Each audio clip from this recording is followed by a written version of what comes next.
Ang kinita namin ngayong gabi ay tumataginting na.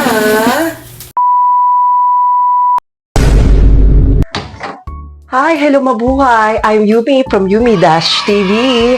And for today's video ay pupunta at sasamahan po ninyo ako sa akin pong trabaho. At aalamin po natin kung magkano po ba ang kinikita ng isang mga drag queens, impersonators, at ipapakita ko po sa inyo doon kung ano ang mayroon sa loob ng aking pinagtatrabahuhan.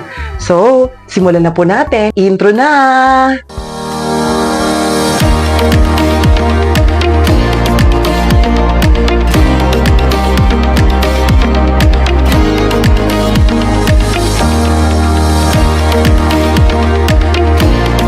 Please do not forget to like the button, comment, share, and follow only here on Yumi Dash TV.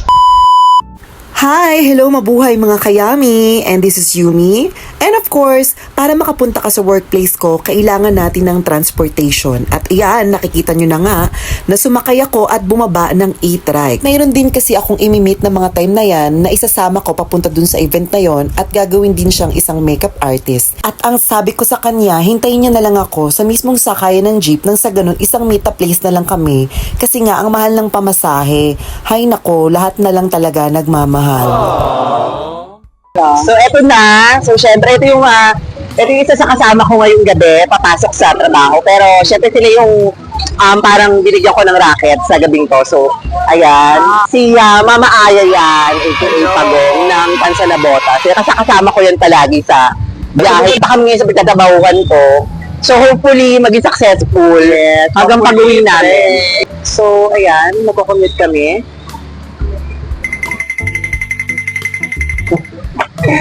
Commute lang kami ngayon. Ayan. Taga muna kami ngayon. Time check is 6:50. At pagsakay namin, from sa aming lugar hanggang sa Monumento LRT, kumain yan ng mga almost 30 minutes. At pagkatapos nun, bumaba naman kami dyan sa pinaka-landmark ng Monumento kasi nga walking distance lang naman dyan yung Monumento Circle.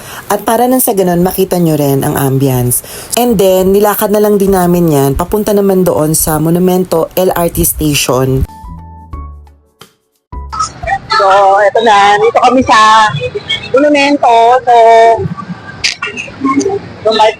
mag-LRT naman kami. After ng jeep kanina, LRT naman kami. Nang makarating naman kami dyan sa Monumento LRT Station, mas pinili na lang namin na mag-elevator. Kasi nga ay rush hour, so maraming nakapila doon sa inspection. So pag akyat namin, syempre pipila ka pa rin doon sa taas, doon sa ticketing booth. Nasanay na lang din akong maghintay at magtiyaga. Pero syempre, nasa dulo ang nilaga, charing. Ayan, so nakasakay na kami dyan from Monumento at doon naman sa venue or sa place na pupuntahan naman namin. So, in-skip ko na yung video kasi nga mahaba ay alangan namang isa-isahin ko pa, diba? So, ayan, papaba na kami. So, from Monumento, nakababa na kami actually. Sakay kami ng, this time, ng e-trike. Ayan, so isa pang ride ng e-trike from LRT tapos ngayon, kailangan namin mag-e-trike kasi rush hour kasi ngayon at saka isa pa, may event kami, so kailangan mauna kami doon sa aayusan nila. At tapos syempre, isa ako sa performer, so syempre dapat maaga kasi magna-makeup, mag-aayos ng mga sarili namin. So, ito na lang, isang ride na lang. Ayan, nandito tayo sa Baclaran. Ayan, so nandito na ako. Ayan, medyo haggard kasi time check is 8:20 ng gabi.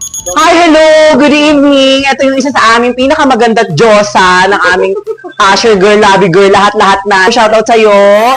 Ayan, good evening! At syempre, konting pasilip lang tayo ng ang ating catering food services. Wow. Konting pasilip lang. Shoutout po sa inyong lahat! Ang pasilip tayo sa stage. So, sisilip tayo. Ayan, hello, shoutout sa'yo kay Miss Bambi. Ayan, isa sa makeup artist for tonight's event. And of course, ayan, lilibot tayo. Shoutout sa'yo, Miss Tala. Hello, Yumi Dash TV, sabi mo. Yumi Dash TV. Ano? Yumi Dash TV. Ayun. At pagkatapos ng biruan at galgalan, syempre, makeup time na. Dahil Miss Bebot ngayon, sila ang bida ngayong gabi. Last batch na rin kami na makeupan dyan dahil ano oras na rin silang natapos. A few moments later. Oras na nga ng pagandahan at sila nga pala ang naging official candidate para sa Miss Bebot 2024. O diba, Tarush? Opo, tama po kayo at yung isang candidate dyan ay ang naging partner ko sa Marimar Challenge noon sa Reels na bilang seryo at ngayon ay Senyora Santibanyes na siya. At simulan na natin ang kaganapan sa gabing ito. From men being a woman. At syempre, ang dami pong nag-perform sa gabing yan dahil sa sobrang dami ng tao ay hindi ko na rin po nakunan ang iba pang detalye, iba pang videos ng naturang event. Kaya naman, yung iba dyan ay clips na lang dahil nga sobrang naging busy din ako sa pag-host. Meron pa dyang nagkaroon ng fantasy performances and productions at pagkatapos niyan ay... Time check is 3:47 p.m. So, bago kami umuwi, ay syempre magmumula pa kami ng makeup namin, mag-fix pa kami, and then, hindi na kami. At doon naman sa mga nagtatanong bakit light lang ang makeup namin, dahil nga naging turnabout ang title ng event, ay kami naman po ay naging mga lalaki dyan. At hindi ko na rin po nakuhanan ng video dahil sobrang busy ko nga rin po sa gabi niyan. Okay, so natapos na naman ang isang makabulang gabi namin dito sa work. Bati sila yung mga group dancer namin. Hello. Ayan.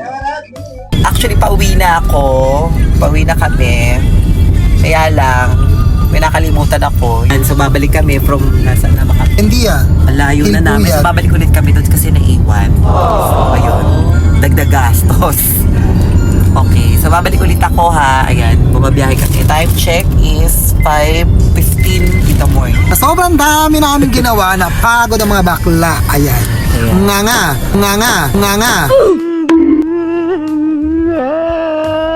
Every night naman talagang pagod talaga. Pero worth it naman yung pagod namin kape-kape. So, thank you kay Lord kasi hindi kami pinagawa. So, eto na nakuha na. Yan na. So, babalik ulit ako pag nakarating na ako ng lugar namin. See you later! At syempre, hindi naman masamang i-treat ang sarili natin sa masarap na pagkain. Okay, so ang last stop natin dito ay sa Anas Lechon. Dito po yan matatagpuan located at Don Basilio Bautista, Barangay Hulong Duhat, City of Malabon. Ang isa sa pinakamasarap maglechon dito po pagdating sa Malabon City. Ito po yung Anas Lechon. Or shoutout po kay Tita Ana. Siya po ang owner dito po sa Anas Lechon, Malabon. At siya po ang mag-serve sa inyo mismo, ora mismo. Ayan.